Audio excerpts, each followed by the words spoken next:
একাত্তরের স্বাধীন দেশে কোটা নীতি থাকবে না, দুর্নীতি আর স্বজন প্রীতি লাল সবুজে চলবে না। জাগো জাগো সবাই জাগো, আর থেকো না নিদ্রাতে। রফিক শফিক রক্ত দিল 52 ওই দুর্দিনে, সেই চেতনায় লড়তে হবে, সাহস রাখো মন প্রাণে।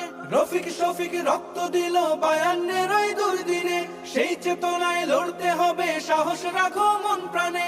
মেধাবীদের দূরে রেখে দেশ হবে না উন্নয়ন, বজ্রকণ্ঠে স্লোগান তোলো, ন্যায্য দাবি হোক পূরণ। নতুন দিনের জ্বালতে মশাল, চলো সবাই একসাথে। জাগো জাগো সবাই জাগো, আর থেকো না নিদ্রাতে। একাত্তরের স্বাধীন দেশে কোটা নীতি থাকবে না, দুর্নীতি আর স্বজন প্রীতি লাল সবুজে চলবে না। জাগো জাগো